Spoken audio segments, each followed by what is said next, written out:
बिस्मिल्लाहिर्रहमानिर्रहीम। अस्सलाम वालेकुम नाज़रीन, आप यूट्यूब और फेसबुक चैनल देख रहे हैं। मैं राना उज़ैर हूँ। नादर काम अल्लाह अल हक है, सच का खुदा है। 29 नवंबर 2022 को नए army chief general Asim Munir ने अपना हल्फ उठाया और जनरल बाजवा घर चले गए। पिछली इस्टेब्लिशमेंट ने भी ये राग अलापा था कि हम तो न्यूट्रल हैं, हमारा सियासत से कोई ताल्लुक नहीं है। और फिर हमें यह पता चला कि न्यूट्रल तो जानवर होता है। और फिर दूसरी जानिब जब नए आर्मी चीफ आए, उन्होंने भी कहा कि हमारा सियासत से कोई ताल्लुक नहीं है, हम जनाब प्रोफेशनल रोल प्ले करेंगे, हमारा बॉर्डर्स तक जो है वो ताल्लुक है, हम दिफाई मामलात को देखेंगे। लेकिन यही आर्मी चीफ जो है वो आपको मैशत के मैदानों में नजर आते हैं। यही आर्मी चीफ जनाब आपको पाकिस्तान की सियासी मंजरनामे में नजर आते हैं जब निगरान हुकूमत का मामला हो, पिंडी वालों की बात होती है। और फिर अगर आप ये बात करें कि इमरान खान के खिलाफ प्रेस कॉन्फ्रेंसेस करवाना हो, DGI-SPR सामने आए, DGI-SI सामने आए, आर्मी चीफ खुद सामने आ गए, फॉर्मेशन कमांडर्स कॉन्फ्रेंस, ISPR की प्रेस रिलीजेस, उससे अंदाजा हुआ कि जनाब इमरान खान के खिलाफ अब फौज ने मुकम्मल तौर पर अपना प्लान तैयार कर लिया है। लेकिन एक प्लान तो इन्होंने बनाया हुआ था, एक प्लान मेरे अल्लाह का है और जो कि पूरी कायनात का खालिक व मालिक है। मैं कुछ जनाब बड़ी खबरें लेकर आपकी खिदमत में हाजिर हुआ हूं। सबसे पहली खबर पर आज हमने बात करनी है कि तमाम अंदाजे गलत साबित हो चुके हैं, तमाम प्लान्स का पलटा उन्होंने खाया है, खेल का पांसा पलटा है। सबसे पहली खबर कि जनरल आसिम मुनीर की खुफिया मुलाकातों से पहली बार पर्दा उठ चुका है। किस किस के साथ आसिम मुनीर साहब ने खुफिया मुलाकातें की, उसमें क्या मामला तय पाए, क्या सारा मामला था, किस तरह से ऑफर्स की जाती रहीं। और GHQ में एक बहुत बड़े फड्डे की खबर सामने आ रही है कि खूनी खेल का भांडा फूट चुका है। इस हवाले से बड़ी इंपॉर्टेंट डिटेल्स हैं, वो आपके सामने रखूंगा। इमरान खान साहब जो हैं वो दूसरी जानिब चुकन्ना हो चुके हैं, वो एक्टिव हो चुके हैं और हंगामी इजलास उन्होंने तलब कर लिया है। गैर मामूली सूरत हाल बताई जा रही है, क्या सारा मामला है, इस हवाले से अंदर की खबर है, एक्सक्लूसिव डिटेल्स आपके सामने रखूंगा। लेकिन अगर आपने चैनल को सब्सक्राइब नहीं किया, चैनल को सब्सक्राइब कर लें, बेल आइकन को दबा दें, आने वाली तमाम तरह अपडेट्स आपकी खिदमत में बर वक्त पेश होती रहें।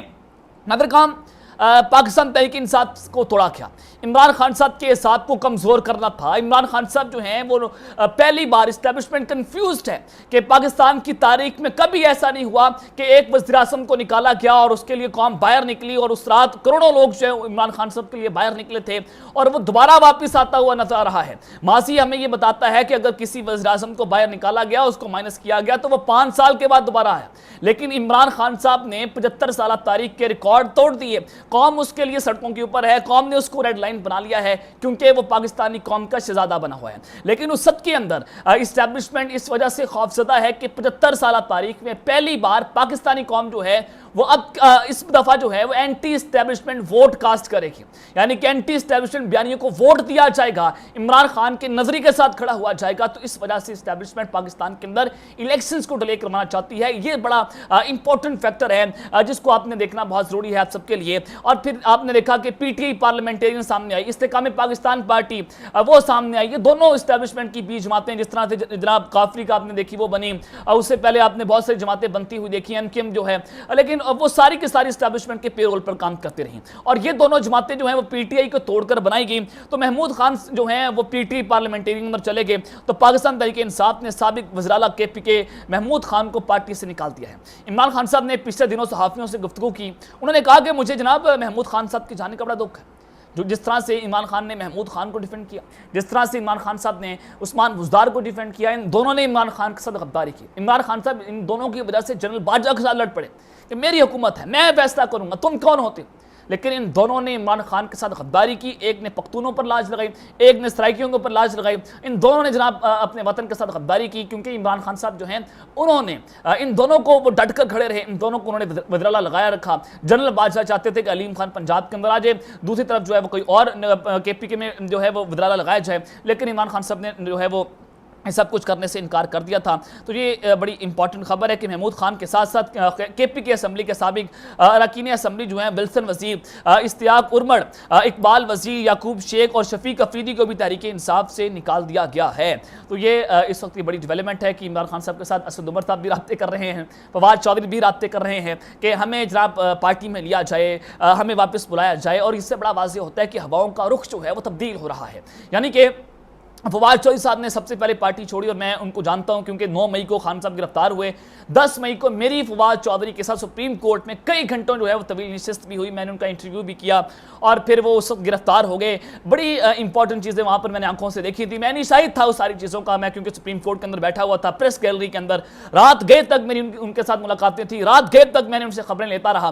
तो ये मैंने उसको अंदाजा लगा लिया था कि फवाद चौधरी जो है वो किसी भी वक्त पार्टी को छोड़ देंगे, क्योंकि वो बता रहे थे कि जनाब हमारे हाथ के अंदर गेम नहीं है, बड़े परेशान मुझे नजर आ रहे थे। तो निगरान हुकूमत के हवाले से भी जनाब मैं आपको बताना चाहता हूं कि इस वक्त 5 नाम जो है फाइनलाइज हो चुके हैं। निगरान हुकूमत को मुंतखब हुकूमत वाले इख्तियारात पर एतराज़ है। पाकिस्तान पीपल्स पार्टी ने इसके ऊपर अपना मौक़िफ़ जो है वो जारी कर दिया है कि पीपल्स पार्टी इसके ऊपर एतराज़ रखती है और KPK की निगरान हुकूमत पर एतराज़ है और पीपल्स पार्टी को निगरान हुकूमत को मुंतखब हुकूमत वाले इख्तियारात देने पर भी जो है वो एतराज़ हो चुका है। तो ये सारी चीज़ें आपके सामने हैं, आपने पूरा खेल समझ लिया और ये किस जानिब जो है वो इशारे जा रहे हैं। लेकिन मैं आपको ये बताना चाहता हूँ कि जनरल आसिम मुनीर की खुफिया मुलाकातें जो हैं वो जनाब लीक हो चुकी हैं। वो किसने लीक की हैं? GHQ के अंदर एक बड़ा फड्डा पड़ा है और इमरान खान के खिलाफ क्या खेल खेला जा रहा है, कौन से बड़े फड्डे की खबर है और ये खबर किसने लीक की है, ये उससे भी ज़्यादा इंपॉर्टेंट है। देखिए जनाब, वज़ीर दिफा ख्वाजा आसिफ साहब, ये बड़ी इंपॉर्टेंट मिनिस्ट्री होती है इनके नीचे, GHQ का इदारा, यानी कि वज़ीर दिफा, फिर सेक्रेटरी दिफा, फिर पाकिस्तान के आर्मी चीफ आते हैं, यानी कि आर्मी चीफ का बड़ा निचला नंबर है जो कहता है कि मैं पाकिस्तान का सबसे ताकतवर तरीन आदमी हूँ, मैं मुल्क के फैसले करूँगा, मैं मईशतदान हूँ, मैं ही वज़ीर दिफा हूँ, मैं ही जनाब वज़ीर आज़म हूँ, मैं ही वज़ीर खारजा हूँ, मैं वज़ीर दाखिला हूँ, मेरा अख्तियार है। इस तरह के जनाब ये रौनक तकब्बुराना ये एक आपको समझ सकते हैं कि डंडे का जोर है और ये डंडे की ताकत है कि पाकिस्तान के अंदर हमेशा से इस्टेब्लिशमेंट की अजारादारी रही है और इसके ऊपर कोई आवाज़ नहीं उठाता रहा। और अगर आपने जनाजे नहीं उठाने, या तो आप जनाजे उठा लें, आवाज़ बुलंद ना करें। अगर आपने जनाजे नहीं उठाने तो आवाज़ें बुलंद करें।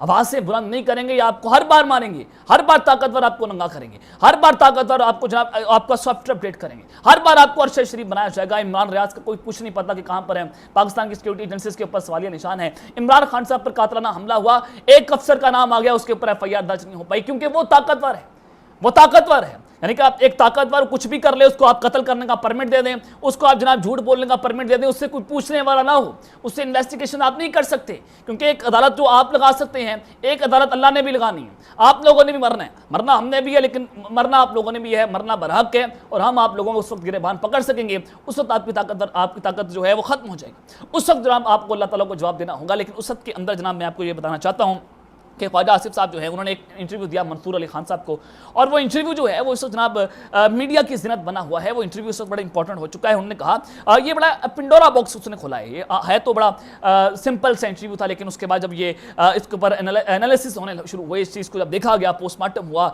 इसको जब एनालाइज किया गया तो बड़ी अच्छी बड़ी अंदर की खबर जो है मौसूल हुई है, वो आपके सामने रखता हूँ, जिस पर मीडिया जो है उस वक्त बात नहीं कर रहा। ख्वाजा आसिफ साहब ने 2 से 3 बड़े इंकशाफात किए। उन्होंने कहा कि अप्रैल 2019 के अंदर हमें ऑफर करवाई गई एस्टैब्लिशमेंट की जानिब से कि जनाब आप जो हैं हम आएँ और हुकूमत को संभाल लें। एक ऑफर 2019 के अंदर हुई, दूसरी ऑफर 2021 के अंदर हुई, 2 ऑफर्स जो हैं वो की गई। और तीसरा उन्होंने कहा कि मुझे जो है वो कॉल्स भी आती रहीं, लेकिन जो इंपॉर्टेंट बात है उन्होंने कहा कि वो ख्वाजा आसिफ साहब जो हैं वो GT रोड पर थे, यानी कि वो सफ़र कर रहे थे, GT रोड पर थे, तो उनको एक कॉल आती है और उस कॉल के दौरान उनको कहा गया और फिर एक सर्विंग जो जनरल है उनसे एक मुलाकात की जाती है, यानी कि सर्विंग जनरल के साथ उनकी एक मुलाकात होती है। आपको मैं बता दूं कि फौज के अंदर 2 से 3 जो अहदे हैं बड़े इंपॉर्टेंट है। ये तो आर्मी चीफ है, DGI-SI है और DGCI-SI हैं, यानी कि इस वक्त army chief general Asim Munir हैं, नदीम अंजुम साहब हैं और फैसल नसीर साहब। ये तीनों बड़े इंपॉर्टेंट जो है वो अहदे होते हैं। ये तीनों मुल्क के लिए आप जो है वो फैसले करते हैं, मुल्क के बड़े बड़े CDS जो है वो चीफ जनरल स्टाफ जो कि आर्मी चीफ का पूरा GHQ जो है संभालते हैं।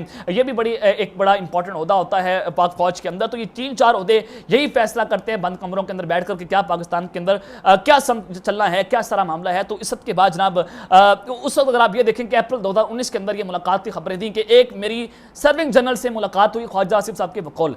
और फिर उस वक्त अगर आप ये देखें कि आर्मी चीफ तो मुलाकात नहीं कर सकते, आर्मी चीफ के साथ भी इनके राब्ते थे, लेकिन उस वक्त अप्रैल 2019 के अंदर DGI-SI कौन थे? फैज हमीद साहब नहीं थे, उस वक्त जनरल आसिम मुनीर साहब जो है वो DGI-SI थे, इमरान खान साहब वज़ीर आज़म थे और तकरीबन जून 2019 तक जो है वो उनका टेन्योर रहा जनरल आसिम मुनीर साहब का बतौर DGI-SI 2018 से लेकर जून 2019 तक। और ऑफर उनके हुई अब अप्रैल 2019 के अंदर, यानी कि उस वक्त अप्रैल के अंदर वो DGI-SI मौजूद थे। तो ये इशारे किस जानिब जा रहे हैं, किसके साथ उनकी मुलाकात हुई थी, ये एक बहुत अहम नुक्ता है। यानी कि जनरल आसिम मुनीर जो कहते हैं कि मैंने इमरान खान साहब के सामने उनकी करप्शन के सारे पोल खोल दिए थे और इस वजह से इमरान खान साहब ने मुझे निकाला, वजह ये नहीं थी।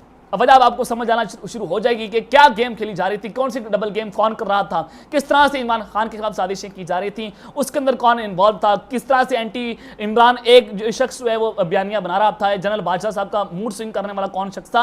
आप बेहतर तौर पर आप जान सकते हैं कि अंदर खाते क्या चीजें हो रही थी। और फिर जनाब ये कहा गया कि एक्सपोज अब ये जो नू लीग है उसने जनाब जनरल आसिम मुनीर को यहाँ पर धमकी दी है। धमकी ये है कि हम आपको एक्सपोज कर देंगे, आप जो हमसे खुफिया मुलाकातें करते रहे, आप जो सारा मामला होता रहा, हम आपके सामने जो है वो आपकी ऐसी की तैसी करेंगे। अब इस्टेब्लिशमेंट के अंदर, फौज के अंदर, जनाब GHQ के अंदर जो है वह हलचल मची हुई है। इस वक्त हालात अच्छे नहीं है, गैर मामूली सूरत हाल है और ये नून लीग की जानिब से जनाब धमकी दी गई है। और सवाल फिर ये पैदा होता है कि जनाब उन्होंने कहा ख्वाजा आसिफ साहब ने कि मुझे वज़ीर आज़म बनने की ऑफर भी दी गई लेकिन मैंने इनकार कर दिया।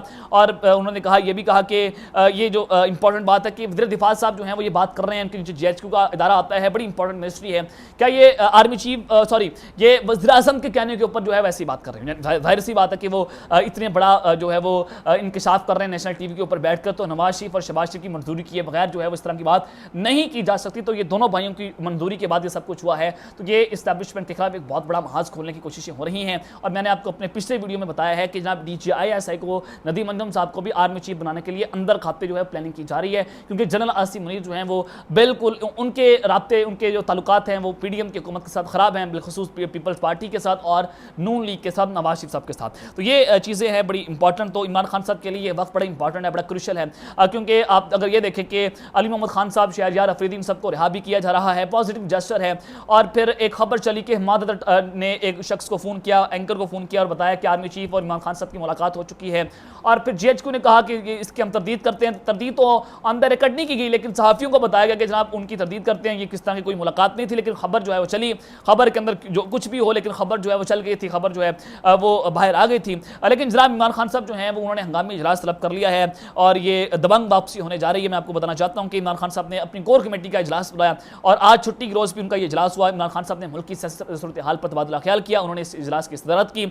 और ये इजलास भी बहुत इंपॉर्टेंट है कि एक जानिब तो नून लीग और इस्टेब्लिशमेंट गुत्थम गुत्था हैं, तो दूसरी जानिब इमरान खान साहब इस पूरे ओवर को बड़ा देखभाल से खेल रहे हैं, क्योंकि ये अब आखिरी मैच है, आखिरी ओवर है, विकेटें भी कम है, स्कोर आपने करना है।